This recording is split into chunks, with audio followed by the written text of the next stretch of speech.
on up in Boston? Well, let's see. Now we will look at the 2000 Ravens and how they compare to the Patriots. Ooh, the numbers are very, very close. The 2000 Ravens defensive unit is considered one of the best the league has ever seen. Baltimore allowed 165 yards that season. That was a record low. Imagine someone coming along and potentially shattering this number. Well, imagine no more. The 2019 Patriots can realistically do it on this current pace. New England would allow 109 points. Quarterback Tom Brady has to face them every day at practice. He has also seen some great defensive units in his time. Even he thinks this unit is special. You know, the way our defense is playing, as long as we don't turn it over, you know we got a great chance to win because they're playing as well as any defense I've ever played with, which is just, it's really spectacular to watch from the sideline. Yes, it is. Well, NFL Network's Kim Jones is reporting Giants wide receiver Sterling Shepard back in the concussion protocol following Sunday's loss to the Vikings. According to Kim, Shepard displayed concussion-like symptoms on Monday. He's expected to miss a considerable amount of time. Shepard's teammate Saquon Barkley hobbled by a high ankle sprain, but you wouldn't know it. Head coach Pat Shurmur says Barkley is doing great and that there's a possibility he could play later this week, going so far as to say he's closer than he was last week. Barkley has insisted he would beat estimates of his return. His backfield mate, Wayne Gallman, remains in the concussion protocol, and there's little optimism he's playing on Thursday night. But for Shurmur to say that there's a possibility, we know that Saquon is superhuman. Doubt that's going to be the case. Maybe if it was the game on Sunday, but wow. Right. Saquon Barkley, that'd be something else, huh? I hope he heals up fully and before he comes back. Thank you so much. Well, I think Kyle's more interested in another person playing for the Giants being on the field. Yeah, there's a part of me sentimentally that wants Eli Manning to play this game. Put him in. I mean, I love Daniel Jones, but the fact is there should be 8 banners in Gillette Stadium, and Eli personally ripped down 2 of them. There's going to be so many shots of Eli on the sideline against Brady.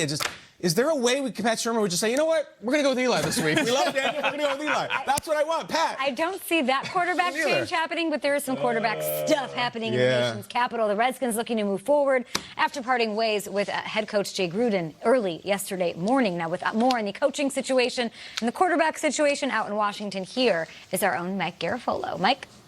Thank you, Kay. Well, Jay Gruden out, Bill Callahan in. That much is clear by now. But what does it mean for Dwayne Haskins going forward here? That's a question foremost amongst many people's minds around the league right now. Callahan made it clear during his press conference on Monday that Haskins is not in contention for the starting gig right now. But when I asked him what does he need to see to get there, he said, well, he needs a package of plays that he's comfortable with, a package that he knows are his plays. And so the implication there is that under Jay Gruden to this point, the offense really hasn't been tailored toward Haskins. So Callahan and now offensive coordinator Kevin O'Connell, who, by the way, will be calling plays for the Redskins going forward, will be trying to do things that tailor more to Haskins' talents. But he's going to have to show it to them on the practice field since he's not going to be playing. And they're back on the field on Wednesday here in Ashburn. So we'll see if it means increased reps for Haskins in practice as he tries to make a case for 2019 and beyond. And this coaching staff tries to make a case for 2019 and beyond as well. Never a dull moment for these 2019 Redskins. Thanks so much to Mike Garafolo there. Do we agree with Bill Callahan's decision to keep Haskins on the sidelines for this one? Kyle? Remember learning how to drive? You would borrow your parents' car or whatever it is and learn how to do it. Like, you can't have a car that you're learning to drive in when the fender is dragging and there's no rear view and the thing barely runs. Like, I beg to differ. Well, okay, maybe you can get into that, but if you could have your choice, ideally you wouldn't. This is a beat-up old car that Dwayne Haskins they're throwing him into. I don't want him to crash and wrap himself around a phone pole. You know, we talk about Baker came in last year and came in was really good right away. Yeah, Baker had Jarvis, Baker had Shaw, Baker had good players around him. This is a very bad Redskins team in the middle of a very bad season. I don't want to throw Haskins right there behind the wheel of a car that barely drives. I'd rather go long term.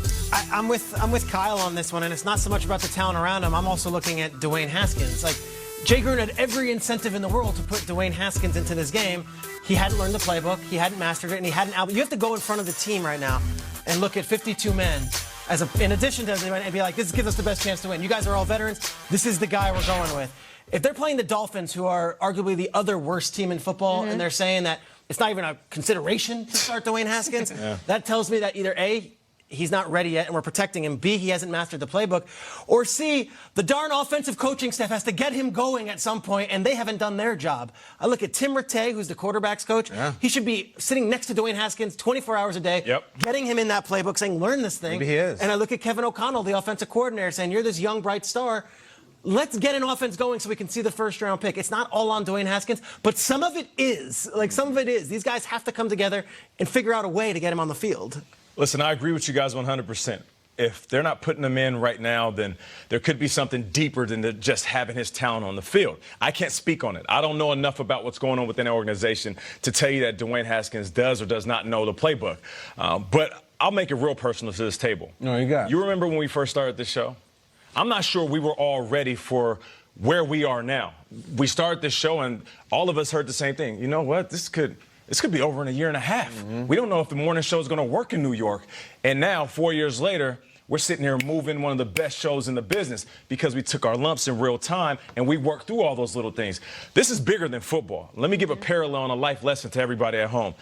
Experience is the school of hard knocks, and the fees are high, and it's going to cost you blood, sweat, and tears. By blood, you will get hit from the blind side. By sweat, you will work harder than you ever worked before. By tears, just like a rookie quarterback, you will make mistakes. I say go ahead and throw him out there. Go ahead and let this young man play. And Schrager, you said it.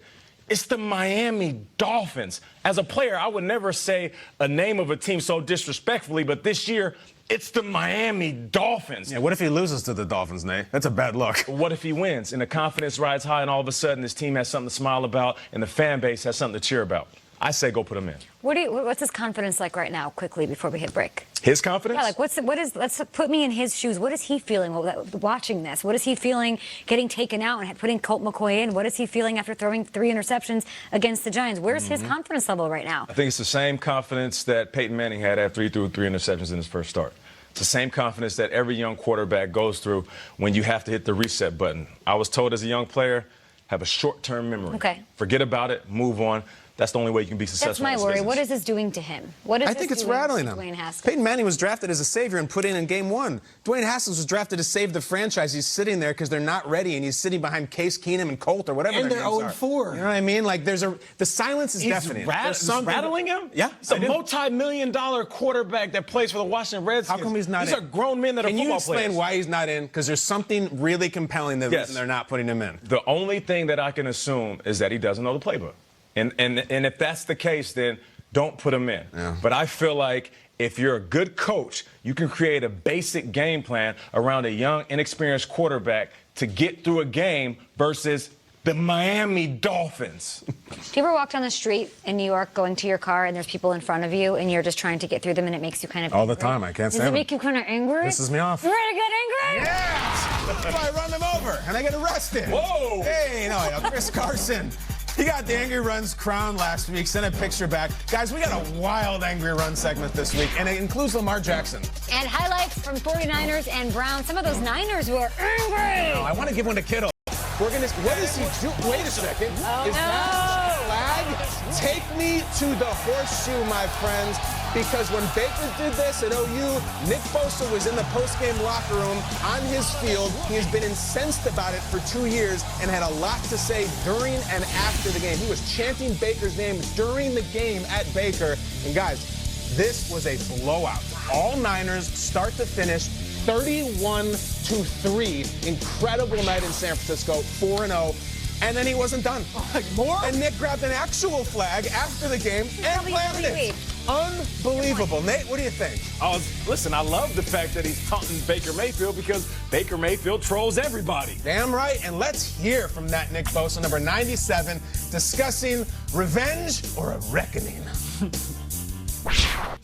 But yeah, I practiced a little bit in my room. Did you watch like clips? Because there was a video of like side by side, and it was almost. It was pretty accurate. I mean, the image was in my head pretty good, so I kind of had a good idea. I was kind of trying to talk. I don't usually talk, but this game, he had it coming. So, but he didn't say one word back. So. What'd you say? Just an example. I was just screaming his name like, Baker, Baker, you good?